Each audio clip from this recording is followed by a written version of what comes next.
اگلا سوال ہے، بنی اسرائیل کی ہسٹری میں اصحاب سبت کون تھے جن کو اللہ تعالیٰ نے عذاب دے کر بندر اور خنزیر بنا دیا؟ آج کل کے بندر اور خنزیر کیا انہی کی اولاد ہیں؟ اس حوالے سے قرآن و سنت کی روشنی میں بالکل صحیح موقف بیان فرما دیں۔ پہلی بات ہے آج کل کے جو بندر اور خنزیر ہیں یہ ان کی اولاد نہیں ہے، بندر اور خنزیر ان سے پہلے بھی ایگزسٹ کرتے تھے۔ یہ اللہ تعالیٰ نے عبرت کے طور پہ ان کو بندر اور خنزیر بنایا ہے۔ قرآن پاک میں مختلف جگہ کے اوپر اس کا ذکر آیا ہے۔ رہا اصحاب سبت والا معاملہ، اس کی ڈیٹیل تو آئی ہے سورہ الاعراف کے اندر، پوری ڈیٹیل کے ساتھ وہ واقعہ بھی بیان ہوا ہے کہ ان کے ساتھ یہ خنزیر اور بندر والا معاملہ کیوں ہوا۔ وہاں تو خیر بندر کا ذکر ہے، کونوا قردۃ خاسئین، ہم نے کہا کہ تم پھٹکارے ہوئے بندر بن جاؤ۔ وہ بندر اس لیے بنے تھے کہ وہ اپنے دین کے اندر ہیلے بہانے کیا کرتے تھے، یعنی حلال چیزوں کو حرام اور حرام چیزوں کو حلال کرنے کے لیے مختلف طریقے ڈیوائز کرتے تھے۔ جس طرح میں نے بتایا نا کہ فقہ حنفی میں کئی ایک چیزیں ہیلوں کی شکل میں انہوں نے یعنی کی ہوئی ہیں، یہی فارم یعنی وہی خرابیاں پہلی امتوں میں موجود تھیں۔ وہ اگر آپ ڈیٹیل دیکھیں نا تو السبت عربی میں کہتے ہیں ہفتے کے دن کو۔ تو سورہ بنی اسرائیل کے اندر اس واقعے کی ڈیٹیل آتی ہے کہ اللہ تعالیٰ نے بیسیکلی ہفتے کے دن یہودیوں کے لیے شکار کرنا منع کر دیا ہوا تھا، اور ان کی گزر بسر آپ کو پتہ ہے شکار کے اوپر ہو رہی تھی، کیونکہ 40 سال تک وہ سرائے سینا میں بھٹکتے رہے۔ حضرت موسیٰ علیہ السلام کی بددعا ان کو لگ گئی، جو سورۃ المائدہ میں آتا ہے، جب انہوں نے جہاد سے انکار کیا۔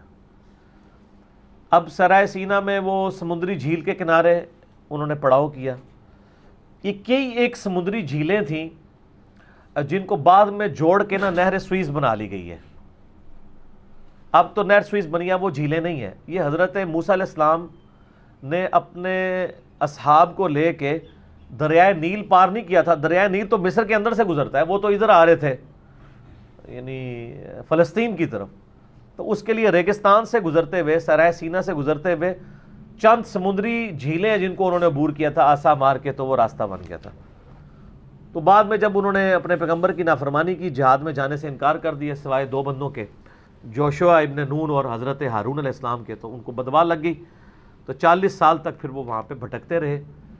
پھر وہ ان 40 سالوں کے اندر جو ریگستان میں نسل پڑھ کے یعنی پل کے جوان ہوئی نا، وہ ریگستان کے ٹف ماحول کی عادی تھی، اور پھر انہوں نے وقت کے پیغمبر سے ریکویسٹ کی کہ جی ہم جہاد کے لیے تیار ہیں، ٹھیک ہے تو ہم جہاد کرتے ہیں۔ پھر انہوں نے جو ہے وہ یروشلم کو فتح کر لیا۔ وہ ایک علیحدہ سے ایک ڈیٹیل ہے یہاں پہ۔ وہ اصحاب سبت کا انہی لوگوں کا، وہ جو 40 سال وہاں پہ بھٹک رہے تھے نا، اس دوران ظاہر ہے کھانے پینے والا معاملہ بھی ان کے ساتھ تھا، تو انہوں نے سمندری جھیل کے کنارے جو ہے نا پڑاؤ ڈالا ہوا تھا۔ اللہ تعالیٰ نے اب ان کے اوپر یہ پابندی لگا دی کہ اب ظاہر ہے ان کو وہ سی فوڈ کے اوپر ہی گزارا تھا، ریگستان میں سی فوڈ پہ ہی آپ نے گزارا کرنا ہے، جبکہ ریگستان کے کنارے وہ موجود ہے۔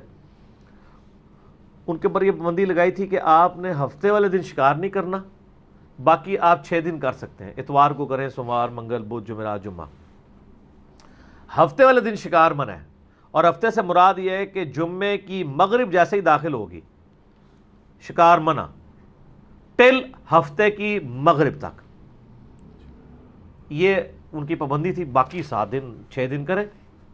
اچھا، لیکن چونکہ یہ اللہ نے ان کے لیے آزمائش بنائی تھی، تو آزمائش تو پھر اسی وقت ہوتی ہے نا کہ جب باقی دنوں میں مچھلیاں نہ آئیں اور ہفتے والے دن ساری مچھلیاں آ رہی ہوں، اور نہ صرف آ رہی ہوں بلکہ آپ قرآن میں دیکھیں گے اللہ تعالیٰ فرماتا ہے کہ وہ ان کے سامنے چھلانگیں مارتی تھی، اور انہوں نے چھیڑ دیا، سنا پڑھو نہ سانو۔ یہ میں آپ کو الفاظ پڑھ کے سناتا ہوں۔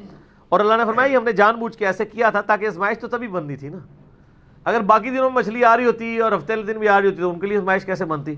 اعوذ باللہ من الشیطان الرجیم، سورۃ الاعراف آیت نمبر 163، پارہ نمبر 9 میں، وَاسْأَلْهُمْ عَنِ الْقَرْيَةِ الَّتِي كَانَتْ حَاضِرَةَ الْبَحْرِ، ان سے پوچھئے ان بستی والوں کا حال جو کہ ایک سمندری جھیل کے کنارے آباد تھی، اذ یعدون فی السبت اذ تأتیہم حیتانہم یوم سبتہم، جبکہ انہوں نے ہفتے والے دن کے معاملے میں حد سے تجاوز کیا، جبکہ مچھلیاں جو تھی حیتانہم یوم سبتہم شرعا، وہ ہفتے والے دن چھلانگیں مارتی تھی ان کی نظروں کے سامنے، ٹھیک ہے۔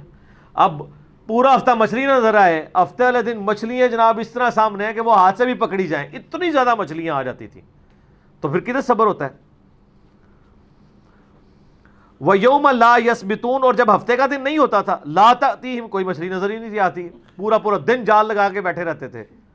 کذالک، اس طریقے سے، نبلوہم بما کانوا یفسقون، اللہ نے انہیں آزمائش میں ڈال دیا ان کے فسق کے بدلے میں، یعنی ان کے اندر خرابیاں موجود تھی تو اللہ نے ان پہ یہ بھی آزمائش کے طور پہ ایک اور شریعت کی پابندی ڈال دی۔ وَإِذْ قَالَتْ أُمَّةٌ مِّنْهُمْ، اب کیا ہوا کہ بنی اسرائیل میں 3 گروہ بن گئے۔ اس کا پورا واقعہ نا انہی آیات کے کانٹیکسٹ میں المستدرک للحاکم میں موجود ہے۔ میں نے پہلے بھی کئی دفعہ بتایا، قرآن کی بیسٹ تفسیر صحیح بخاری کا کتاب التفسیر چیپٹر، جامعہ ترمذی کا کتاب التفسیر چیپٹر، اور المستدرک للحاکم کا کتاب التفسیر چیپٹر ہے۔ اور یہ بات الفوز الکبیر فی اصول تفسیر میں شاہ ولی اللہ دہلوی نے بھی لکھی ہے کہ قرآن کی سب سے بہترین تفسیر 3 حدیث کی کتابوں میں وہ احادیث ہیں جو ان آیات کے شان نزول کے کانٹیکسٹ میں، تو وہ پوری حدیث ابن عباس رضی اللہ تعالیٰ عنہ سے ملتی ہے المستدرک للحاکم میں۔ وہ کہتے ہیں کہ ان سے اکرمہ تابعی جو ہیں وہ بیان کر رہے ہیں، 3 گروہ بن کے، وہ فٹن اس میں بیٹھتی ہے، 3 گروہ بن کے۔ ایک گروہ وہ تھا جنہوں نے یعنی یہ ارادہ کیا کہ اب بات یہ کہ تو پورا ہفتہ مچھلی کوئی نہیں آتی ہے، تو انہوں نے یہ کیا کہ انہوں نے ہفتے والے دن جو ہے نا وہ مچھلیاں شکار کرنی شروع کر دی، اور انہوں نے ہلا یہ کیا کہ اللہ تعالیٰ تو مچھلی کھانے سے منع کیا ہے نا، ہم شکار ہفتے کو کر لیں گے، اس دن روزہ ہی رکھیں گے، اتوار دن کھول لیا کریں گے روزہ، ٹھیک ہے۔ اور بعض روایتوں میں یہ بھی آتا ہے کہ وہ ہفتے والے دن انہوں نے سمندر کے ایڈجسٹنٹ گڑھے کھود لیے، جب وہ مد و جزر کی وجہ سے پانی اوپر چڑھتا تھا نا تو مچھلیاں ان گڑھوں میں پھنس جاتی تھی، جب پانی اترتا تھا مچھلی تو ظاہر ہے واپس نہیں جا سکتی، گڑھے میں پھنس گئی، تو اتوار الدین آرام سے گڑھے سے وہ مچھلی نکال لیتے تھے، وہی نا کتا لال کرنا، جس طرح مولوی بھی اینج کر کے اینج کان پکڑنے کی کوشش کرتے ہیں۔ تو وہ 3 گروہ بن گئے، ایک گروہ نے تو یہ کام شروع کیا، دوسرا گروہ تھا جو ان کو روکتا رہا کہ بچ جاؤ اللہ کا عذاب آ جائے گا، جو ہم بھی کر رہے ہوتے ہیں آپ لوگوں کے ساتھ کہ خدا کے لیے آپ کو کہیں اور لے جائیں گے یہ۔ اور تیسرا گروہ تھا میٹھی میٹھی باتیں کرنے والا، اپنے اپنے علماء سے پوچھ کے چلیں، کسی کو چھیڑے نہ، اپنا چھوڑے نہ، یہ گروہ بھی تھا ان میں۔ اور وہ اس لیول کا تھا کہ جو سمجھا رہے ہوتے تھے نا وہ ان کو کہتے تھے کیوں سمجھا دیں، انہوں نے نہیں پتا، انہوں نے اپنی قبر ہی جانا ہے۔ یہ الفاظ ہے قرآن میں، اسی طرح کے ملتے جلتے الفاظ آئیں گے، اب سنیں۔ وَإِذْ قَالَتْ أُمَّةٌ مِّنْهُمْ، جب ان میں سے ایک امت کے ایک گروہ نے کہا، لِمَ تَعِظُونَ قَوْمًا اللَّهُ مُهْلِكُهُمْ أَوْ مُعَذِّبُهُمْ عَذَابًا شَدِيدًا، تم کیوں ان کو سمجھا رہے ہو، ایسی قوم کو کہ جن کو اللہ خود ہی ہلاک کر دے گا، عذاب دے دے گا، تسی اپنی قبر ہی جانا ہے، وہ پٹھا کام کر رہے ہیں تو وہ اپنی قبر میں جائیں گے، آپ کو کیا تکلیف ہے؟ ہمیں بھی لوگ کہہ رہے ہیں تنوں کی تکلیف ہے، اے جناب تکلیف سن لو۔ تو وہ قوم کیا کہتی ہے، قالوا معذرۃ الی ربکم، ہم تو صرف اس لیے ان کو سمجھا رہے ہیں کہ ہم اپنے رب کے حضور معذرت پیش کر سکیں کہ یا اللہ ہم نے برائی ہوتے دیکھی تھی تو روکا تھا، گونگے شیطان نہیں بنے تھے، ہم اپنا بچاؤ کرنا چاہتے ہیں کہ اللہ کہ یار تم اہل ایمان تھے، تم مجھ سے محبت کرتے تھے، میرے یعنی نام کے اوپر نافرمانیاں ہو رہی تھیں اور تم میرے نام کا دم بھرتے تھے اور تم نے ان کو سمجھایا نہیں ہے۔ ہائے ہائے ہائے، قالوا معذرۃ الی ربکم ولعلہم یتقون، یا پھر یہ ہے کہ ہم انہیں ڈرائیں تو یہ باز آ ہی جائیں، یہ بھی دوزخ میں جانے سے بچ جائیں۔ جس طرح دنیا میں لوگ کسی کو گڑھے میں دیکھتا ہوا کسی اندھے کو دیکھیں نا تو وہ پکڑ لیں گے، لیکن ایک بندہ جو ہے وہ دوزخ میں جا رہا ہے اس کو پکڑنے کی کوشش نہیں کرتا کہ اس کو سمجھا دیں کہ ان عقیدوں کے ساتھ تو دوزخ میں تو چلا جائے گا۔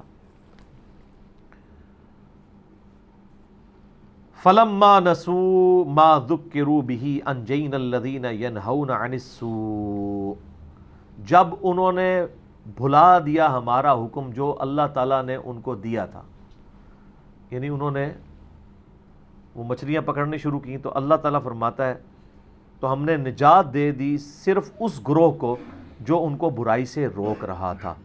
وَأَخَذْنَا الَّذِينَ ظَلَمُوا بِعَذَابٍ بَئِيسٍ بِمَا كَانُوا يَفْسُقُونَ، اور ہم نے ان ظالموں کو عذاب میں گھیر لیا بسبب اس کے جو وہ فسق اور برائی کیا کرتے تھے. فلما عتوا عما نہوا، جب انہوں نے حد سے تجاوز کیا اس معاملے میں جو ہم نے ان کو منع کیا تھا، ما نہوا عنہ قلنا لهم كونوا قردة خاسئین، تو ہم نے ان کو کہا کہ تم سب کے سب پھٹکارے ہوئے بندر بن جاؤ. تو سب کے سب بندر بن گئے. اب یہ بڑی حیران کن بات ہے، اللہ تعالیٰ نے 3 گروہوں کا ذکر تو کیا یہاں پہ، کہا کہ بچائے وہ گئے جو لوگوں کو برائی سے روکتے تھے، جو خود برائی نہیں کر رہے تھے ان کو اللہ نے اس قابل نہیں سمجھا کہ یہاں پہ ذکر کریں. ان کا ذکر کیا جو تباہ ہو گئے، اور ان کا کیا جو بچا لیے گئے. اب المستدل الحاکم کی اس حدیث کے اندر آتا ہے کہ ابن عباس کے پاس اکرمہ آئے اور کہتے ہیں کہ میں نے دیکھا کہ ابن عباس نے قرآن پاک گود میں رکھا ہوا ہے اور زاروں قطار رو رہے ہیں. تو میں نے ان کو تسلی دی، میں نے کہا حضرت کیا ہوا؟ ان کا میں سورۃ الاعراف کی آیات پہ پہنچا ہوں اور میں اس بات پہ رو رہا ہوں کہ وہ تیسرے گروہ کے ساتھ کیا بنا ہے. کیونکہ ہم بھی اپنے حکمرانوں سے کئی برے کام دیکھتے ہیں اور ہم ان کو روک نہیں رہے ہوتے ہیں. انہوں نے اپنی ٹینشن پہ گئی نا، آگے خود سمجھ لو آل امیہ دا دور سی. اچھا کربلا ہر جگہ ہی آ جاتی، کیا کریں؟ وہ کہتے ہیں کہ جی وہ رو رہے تھے کہ ہم تو یہ درمیان والی کیٹیگری بنے ہیں. تو کہتے ہیں اکرمہ نے کہا کہ میں نے کہا ابن عباس اس میں رونے والی کون سی بات ہے؟ انہوں نے کہا رونے والی یہ بات ہے کہ قرآن میں یہ تو اللہ نے بتا دیا ہے کہ جو برائی سے روک لیتے ان کو نجات مل گئی، جو برائی کر رہے تھے ان پہ عذاب آ گیا اور وہ بندر بن گئے. وہ تیسرے گروہ کے ساتھ کیا بنا ہے؟ ان کو اللہ نے بچایا ہے یا برباد کیا ہے؟ وہ اللہ نے ذکر ہی نہیں کیا. ان کو اپنی ٹینشن پڑ گئی کہ ہمیں بھی چاہیے کہ ہم برائی سے روکیں. اچھا پھر اسی حدیث کے اندر آتا ہے کہ ابن عباس کہتے ہیں کہ جی یہ جو لوگ تھے نا، ان کا بندر ہونے کا کیسے پتہ چلا؟ کہ وہ شہر کی ایک فصیل تھی نا، جب یہ لوگ اس شکار سے باز نہیں نہ آئے تو جو منع کرنے والے تھے اور جو دوسرے لوگ تھے وہ دونوں وہ شہر چھوڑ کے وہاں سے کہیں اور چلے گئے سمندری کنارے سے. ان کو پتا تھا اب ان پہ عذاب آ جانا ہے. پھر وہ کچھ دنوں کے بعد آئے اور انہوں نے آ کے نا آوازیں دی کہ دروازہ کھولو، شہر کا دروازے کوئی نہیں کھول رہا. پھر وہ سیڑھی لگا کے جب وہ اس فصیل کی چھت پہ چڑھے تو انہوں نے دیکھا کہ اندر تو سارے بندر بنے ہوئے. پھر اندر سے جا کے انہوں نے دروازہ کھولا، اندر گئے تو ان کو یہ کیسے پتہ چلا کہ وہی بندر بنے ہوئے تھے؟ وہ حاکم کی روایت کے اندر آتا ہے کہ جس قبیلے کے جو لوگ اس میں شامل تھے نا، وہ سب اپنے اپنے قبیلوں کے لوگوں کے ساتھ آ کے لپٹ گئے وہ بندر، اور انہوں نے رونا شروع کر دیا، جس سے ان کو پتہ چلا وہ یہ تو ہمارے قبیلے کے لوگ ہیں جو بندر بن گئے ہوئے ہیں. تو وہ کیا کچھ نہیں تھے کر سکتے، ان کا میں تم نے پہلے ہی سمجھایا تھا. تو یہ پوری روایت کو ڈسکس کر کے ابن عباس کہتے ہیں کہ جو اللہ تو قرآن میں کہہ رہے ہیں کہ جنہوں نے روکا تھا ان کو ہم نے بچا لیا، اور جو یہ کام کرتے تھے ان کو برباد کیا. تیسرے گروہ کے ساتھ کیا بنا؟ تو اکرمہ کہتے ہیں کہ میں نے ابن عباس کو تسلی دینے کے لیے کہا کہ امید ہے اللہ سے کہ اللہ نے ان کو چھوڑ دیا ہوگا کہ انہوں نے یعنی برائی میں انوالو نہیں ہوئے ہیں، آپ ٹینشن نہ لیں اس معاملے میں. اس پہ خیر روایت کنکلوڈ ہو گئی ہے. اب پتہ نہیں ان کے ساتھ کیا ہوا ہے، لیکن ذالک اضعف الایمان، جو صحیح مسلم میں حدیث ہے، برائی دیکھو تو ہاتھ سے روکو، ہاتھ سے نہیں روک سکتے تو زبان سے یہ زبان سے ہی روک رہے تھے، ہاتھ سے نہیں روک رہے تھے. اور جو زبان سے نہیں روک سکتا کم از کم دل میں برا جانے، لیکن کہا ذالک اضعف الایمان، یہ ایمان کا سب سے کمزور درجہ ہے. اور وہی ہوا ہے، وہ کمزور درجے والوں کو اللہ تعالیٰ نے ان کا ذکر کرنا بھی گوارا نہیں کیا. یہ بھی اللہ تعالیٰ کے غصے کا اظہار ہے. البتہ اس میں یہ ہے جو شرعی حکم ہے احادیث کی روشنی میں، وہی ہے کہ اگر کوئی شخص برائی خود نہ کرتا ہو لیکن کسی کو منع بھی نہ کرتا ہو، تو دنیا میں جب عذاب آئے گا نا، تو احادیث میں اور سورۃ الانفال کے تحت، سورۃ الانفال میں بھی آیات موجود ہیں کہ جب عذاب آئے گا سب پہ یکساں آئے گا. ہاں آخرت پھر ان لوگوں کی برباد ہوگی کہ جو لوگ برے کام کرتے تھے، آخرت میں اللہ تعالیٰ ان کو بچا لے گا جنہوں نے خود نہیں کیا. لیکن دنیا میں جب عذاب آئے گا تو سورۃ الانفال میں آیا کہ پھر خاص ان لوگوں پہ نہیں آئے گا جو برائی میں انوالو تھے، بلکہ ان لوگوں پہ بھی آ جائے گا جو ان کو روکا نہیں کرتے تھے. یعنی یہ اس کا یعنی شرعی حکم اس حوالے سے موجود ہے. ٹھیک ہو گیا جی؟